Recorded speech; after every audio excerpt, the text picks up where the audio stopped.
नमस्कार दोस्तों, पिछले हम लोगों ने कई वीडियो में मध्यकालीन भारत से संबंधित सब्जेक्टिव रूप से हम लोगों से पढ़ाई किए।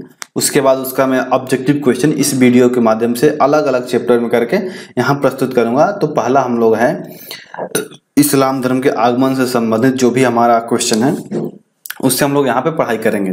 तो यहाँ पे देखेंगे कि पैगंबर हजरत मोहम्मद साहब का जन्म कब हुआ था। तो इसका आंसर होगा 570 ईस्वी में। ठीक है, इनका जो जन्म हुआ था 570 ईस्वी में। इस्लाम धर्म के प्रवर्तक जो है हजरत मोहम्मद साहब का जन्म हुआ था। यह जो है सऊदी अरब, मक्का जो है सऊदी अरब में स्थित है। और इनकी जो है मृत्यु जो है 632 ईस्वी में हो गया था। ठीक है, मक्का कहाँ है? तो मक्का जो है सऊदी अरब में है। और ये जो है मक्का मुस्लिम अनुयायियों के लिए पवित्र तीर्थ स्थल है और यह सऊदी अरब में स्थित है। ठीक है, नेक्स्ट क्वेश्चन है कि हिंद भारत की जनता के संदर्भ में हिंदू शब्द का प्रथम बार प्रयोग किसने किया था? ठीक है, सबसे पहले प्रयोग जो था अरबों ने किया था। ये IAS प्री में 1995 में क्वेश्चन आया हुआ था। ये था कुछ विद्वानों का जो मानना था कि ऋषभ देव के ज्येष्ठ पुत्र भारत के नाम पर देश का नाम भारत पड़ा था और ईरानियों ने इस देश को हिंदुस्तान कहकर संबोधित किया। यूनानियों ने इसे इंडिया कहा और अरबों ने इसे हिंद यानी हिंदू यानी सर्वप्रथम भारत कह के संबोधित किया था। ठीक है, अगला क्वेश्चन है हमारा कि भारत पर पहला मुस्लिम आक्रमण किस समय हुआ था? तो भारत पर सबसे पहला मुस्लिम आक्रमण जो है 711 ईस्वी में हुआ था। जो मोहम्मद बिन कासिम था उसने 711 ईस्वी में भारत पर आक्रमण करता है सबसे पहले। इससे पहले भी आक्रमण होता है जिसको मैंने सब्जेक्टिव में बता रखा है, उसका चर्चा क्यों नहीं आता है उसको भी आगे हम लोग एक्सप्लेन करेंगे।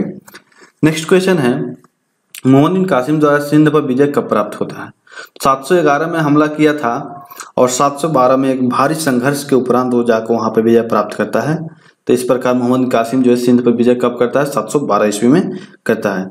ठीक है, नेक्स्ट क्वेश्चन है भारत में प्रथम मुस्लिम आक्रमणकारी कौन था? तो जाहिर सी बात है 711 में पहली बार आक्रमण होता है तो मोहम्मद बिन कासिम आक्रमण करता है, तो वही पहला भारत पर आक्रमणकारी था। ठीक है, नेक्स्ट क्वेश्चन है भारत पर सर्वप्रथम मुस्लिम आक्रमणकारी कौन था? भारत पर सर्वप्रथम मुस्लिम आक्रमणकारी थे। अभी ये हो गया कि राजा कौन था। ठीक है, और इसमें बोल रहा है कौन सा मतलब कि प्रांत था जो कि सर्वप्रथम भारत पे आक्रमण किया। तो ठीक है, तो इसका आंसर होगा अरब। अरबों ने भारत पर सर्वप्रथम आक्रमण किया था। इसमें ये एक्सप्लेनेशन ये होगा कि जो भारत पे अरब मुसलमान जो थे भारत पर आक्रमण जो 636 ईस्वी में करते हैं। ठीक है, 636 ईस्वी में भारत पर आक्रमण करते हैं। यह आक्रमण जो है खलीफा उमर के समय में बंबई के निकट थाने, ठीक है, थाने के पास आक्रमण होता है। और पहला आक्रमण ये जो है एक असफल आक्रमण था। ठीक है, नेक्स्ट क्वेश्चन है मोहम्मद बिन कासिम था। मोहम्मद बिन कासिम एक अरबी आक्रमणकारी था। ठीक है, इसके यह जो था इराक के राजा अल हजाज का भतीजा और दामाद दोनों था। जिस समय यह सिंध पर आक्रमण किया उस समय इसकी आयु मात्र 17 साल की थी।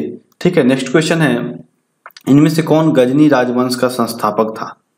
ठीक है, गजनी राजवंश का संस्थापक जो है हमारा अल्पतगिन था। गजनी का अन्य नाम जो है यामनी वंश भी था। अल्पतगिन ने गजनी को अपनी राजधानी बनाया और उस समय उत्तर पश्चिम भारत में हिंदुशाही राजवंश का राज्य था जिसका विस्तार हिंदू कुश पर्वतमाला तक था। नेक्स्ट क्वेश्चन है मोहम्मद गजनवी ने भारत पर 17 बार आक्रमण किया और वह भारत में अस्थायी मुस्लिम शासन स्थापित करना चाहता था। मतलब कि ये क्या उसकी व्याख्या कर रहा है? तो इसमें हमारा आंसर होगा कि ये होगा भारत पर जो है मोहम्मद गजनवी जो है भारत पर 17 बार आक्रमण किया, ये तो सही है। लेकिन जो ये आक्रमण किया था भारत में अस्थायी शासन स्थापित नहीं करना था उसका उद्देश्य था कि यहाँ से लूटपाट मचाना। ठीक है, लूटपाट करके धन इकट्ठा करना। ठीक है, इसलिए वह भारत पर आक्रमण किया। इसका आंसर हो जाएगा सी। नेक्स्ट क्वेश्चन है निम्न में से कौन सा चंदेल शासक मोहम्मद गजनवी को पराजित नहीं हुआ था? कौन ऐसा शासक था जो कि मोहम्मद गजनवी से पराजित नहीं हुआ था? उसका आंसर हो जाएगा हमारा विद्याधर।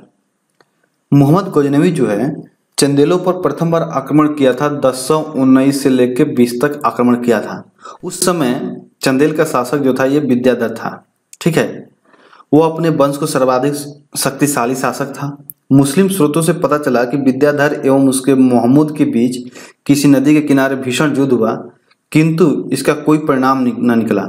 और धीरे धीरे क्या हुआ कि इस युद्ध के विद्याधर जो राजनीतिक सूझबूझ के कारण वो अपनी सेना को वापस कर लिया और मोहम्मद गजनवी वापस कर देता है। इस प्रकार जो है मोहम्मद गजनवी वापस चला जाता है और हारता नहीं, उससे पराजित नहीं होता है। ठीक है, नेक्स्ट क्वेश्चन है मोहम्मद गजनवी का दरबारी इतिहासकार कौन था? दरबारी इतिहासकार उत्बी था। ठीक है, मोहम्मद गजनवी जो था एक शिक्षित और सुसभ्य था। वह विद्वानों एवं कलाकारों का सम्मान करता था। उसने अपने समय के महान विद्वानों को गजनी में एकत्रित किया और उसके दरबारी इतिहासकार जो उत्बी था उसने किताबुल हिंद यानी किताब उल यामिनी या तारीख यामिनी नामक ग्रंथ की रचना की। तारीख यामिनी। ठीक है, इसके बाद नेक्स्ट क्वेश्चन है शाहनामा के लेखक कौन है? शाहनामा के लेखक फरिश्ता। फरिश्ता जो शब्द है गलत लिखा हो, शाहनामा का लेखक कौन है? फिरदौसी। ठीक है, ये जो क्वेश्चन ही गलत है, इसका आंसर होगा फिरदौसी। अगर फिरदौसी होता तो इसका आंसर हो जाता हमारा बी, यानी कि मोहम्मद गजनवी जो था इसका हो जाता जब ये फिरदौसी होता तब। ठीक है, लेकिन ये यहाँ पे है नहीं। इसके बाद नेक्स्ट चलेंगे शाहनामा के लेखक कौन है, तो फिरदौसी यहाँ पे सही है। ठीक है, नेक्स्ट क्वेश्चन है पुराणों के अध्ययन करने वाला प्रथम मुसलमान कौन था? तो ये मैं अपने एक्सप्लेनेशन में बताया था पिछले वीडियो में, ये अलबर्नी है। ठीक है, अलबर्नी जो था यह प्रथम मुसलमान था और उसने पुराणों का अध्ययन किया। ठीक है, नेक्स्ट क्वेश्चन है मोहम्मद गजनवी के साथ भारत आने वाला प्रसिद्ध इतिहासकार कौन था? तो अलबर्नी था। ठीक है, अलबर्नी ने भारत में आया था। कब आया था? तो 11वीं शताब्दी में भारत में आया था मोहम्मद गजनवी के साथ। मोहम्मद गजनी के साथ भारत आने वाला पहला मुस्लिम विद्वान अलबर्नी। ठीक है, निम्नलिखित कथनों में से कौन सा अलबर्नी से संबंधित नहीं है? तो जो अलबर्नी था वह एक धर्मनिरपेक्ष लेखक नहीं था। ठीक है, ये आंसर होगा। उसका ग्रंथ उस समय के जीवंत भारत पर से प्रभावित था। वह संस्कृत का विद्वान था, ये भी सही है, ये भी सही है। और त्रिकोणमिति विशेषज्ञ था, ये भी सही, ये गलत है। वो धर्मनिरपेक्ष लेखक नहीं था।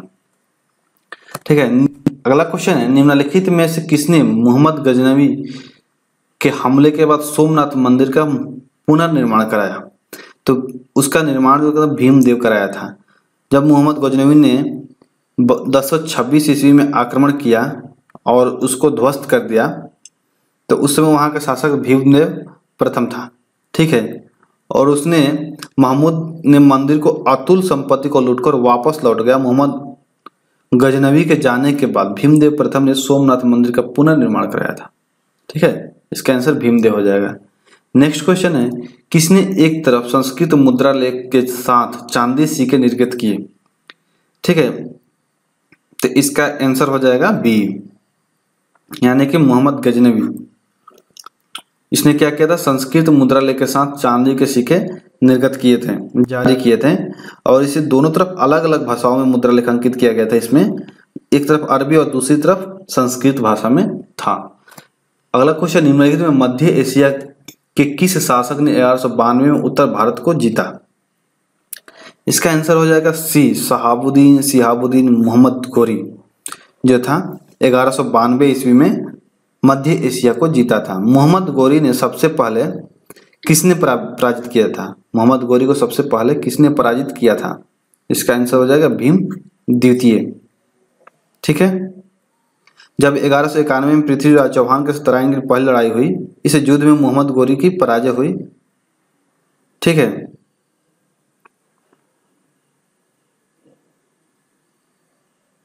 नेक्स्ट क्वेश्चन मोहम्मद गोरी ने जयचंद्र को किस युद्ध में पराजित किया था?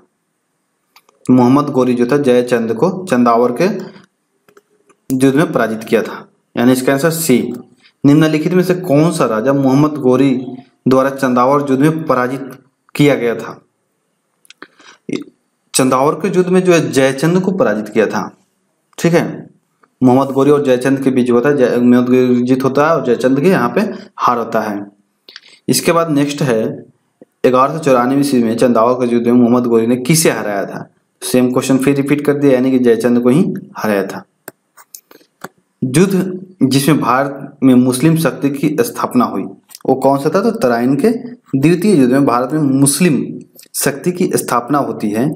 इस युद्ध में मोहम्मद गोरी और पृथ्वीराज चौहान के बीच होता है, जिसमें पृथ्वीराज चौहान की पराजय होती है और मुस्लिम शक्ति की यहाँ पे स्थापना होती है। ठीक है, नेक्स्ट क्वेश्चन है कि निम्नलिखित नामों में कालानुक्रम को व्यवस्थित करके नीचे दिए इसके काल अनुक्रम में व्यवस्थित करना है। ठीक है, तो इसका जो हमारा हो जाएगा आंसर होगा इसका बी, यानी कि पहले मोहम्मद गजनवी, इसके बाद मोहम्मद गोरी आया, इसके बाद चंगेज खां और तैमूरलंग इसके लास्ट में आता है। ठीक है, इसके बाद नेक्स्ट है किस मुस्लिम शासक ने सिक्के पर देवी लक्ष्मी की आकृति बनी? ठीक है, तो मोहम्मद गोरी जो था सिक्कों पर देवी लक्ष्मी की आकृति बनाई और दूसरे तरफ कलमा यानी कि अरबी में खुदाया। ठीक है, भारत में मोहम्मद गोरी ने किसको प्रथम अख्ता प्रदान किया? भारत में मोहम्मद गोरी था, किसको अख्ता प्रदान किया? तो ये कुतुबुद्दीन ऐबक को मोहम्मद गोरी ने, मतलब जो गोरी के विजय के बाद शीघ्र उत्तर भारत के अख्ता प्रथा स्थापित हो गई, जो कि 1192 से लेकर 1206 तक कुतुबुद्दीन ऐबक ने गोरी के प्रतिनिधि के रूप में उत्तर भारत के विविध भागों में प्रशासन को संभाला और इस अवधि में कुतुबुद्दीन ऐबक ने उत्तर भारत की तुर्की शक्ति का विस्तार किया। नेक्स्ट क्वेश्चन है मोहम्मद गोरी ने किस दास को बंगाल और बिहार पर विजय प्राप्त किया? तो मोहम्मद गोरी के साथ आया था दास बख्तियार खिलजी। इसने जो था बंगाल और बिहार पर प्राप्त करता है। जो मोहम्मद गोरी ने एक साधारण दास मोहम्मद बिन बख्तियार खिलजी को 1202 में बिहार के विजय की और नालंदा और विक्रमशिला विश्वविद्यालय को तहस नहस कर दिया था। बिहार में प्रथम मुस्लिम विजेता कौन था? तो बख्तियार खिलजी था। नालंदा बिहार का विध्वंस किसने किया? तो बख्तियार खिलजी था। इस प्रकार हमने मध्यकालीन इतिहास का ये कुछ ऑब्जेक्टिव क्वेश्चन यहाँ पे किए। इसका पीडीएफ जो है यहाँ पे डिस्क्रिप्शन में यहाँ पे मिल जाएगा। ठीक है, तो अगला जो हमारा आएगा वो दिल्ली सल्तनत से संबंधित ऑब्जेक्टिव क्वेश्चन लेके आएंगे। तब तक हमारे चैनल के साथ बने रहिए। धन्यवाद।